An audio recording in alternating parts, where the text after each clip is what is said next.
మంత్రి కొల్లు రవీంద్ర ధాన్యం కొనుగోళ్లపై కృష్ణా జిల్లా కలెక్టరేట్లో అధికారులు మిల్లర్లతో సమీక్షించారు. ఇప్పటివరకు 1,53,000 మెట్రిక్ టన్నుల ధాన్యం కొనుగోలు చేస్తామని తెలిపారు. జిల్లాలో ధాన్యం కొనుగోళ్లకు సంబంధించి 280 కోట్ల రూపాయలు రైతుల ఖాతాల్లో జమ చేస్తామన్నారు.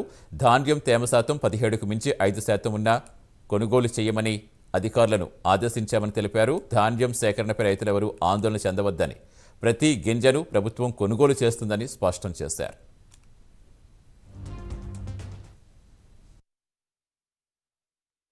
మీరు ఎక్కడా కూడా ఎందుకంటే 5% గవర్నమెంట్ దానికి కలిపి తీసుకోమని చెప్పడం కూడా జరిగింది. ఎందుకంటే యాక్చువల్గా 17% ఉంటే 5% ఎక్స్ట్రా కూడా 1-2 ఎక్కువనా కూడా తీసుకోమని చెప్పడం జరిగింది.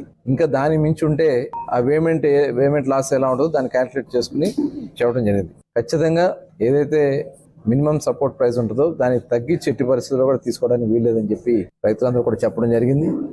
మిల్లర్స్ అందరూ కూడా చెప్పడం జరిగింది. కొంతమంది దళారులు కూడా ఉన్నారని చెప్పి కొన్ని కంప్లైంట్స్ వస్తే దాని మీద కూడా యాక్షన్ తీసుకోమని చెప్పి ఇవాళ నిర్ణయించుకోవడం కూడా జరిగింది. వాళ్ళందరూ కూడా చెప్పడం కూడా జరిగింది. మరి భవిష్యత్తులో ఎందుకంటే ఒక్కసారిగా ఈ మిషన్ కటింగ్ రావడం, దాంట్లో మాయిశ్చర్ % ఎక్కువ ఉండడం, మిల్లుల దగ్గర కూడా కంజెస్టెడ్ అయిపోవడం వల్ల ఈ పరిస్థితి వచ్చింది. దీన్ని ఒకసారి అంతా కూడా అధ్యయనం చేసుకుని ఉన్న ఎంత స్టాక్స్ ఉన్నాయి ఇంకా రావడానికి అవన్నీ కూడా క్యాలిక్యులేట్ చేసుకుని ఎక్కడ కూడా ఇబ్బంది రాకుండా చేసే కార్యక్రమానికి ఈరోజు మిల్లర్స్ అందరూ కూడా చెప్పడం కూడా జరిగింది. ఇదే కాకుండా ఎందుకంటే ఒక్కసారిగా డే అండ్ నైట్ వర్క్ చేస్తుంది మిషన్స్. బయట రాష్ట్రాల నుంచి కూడా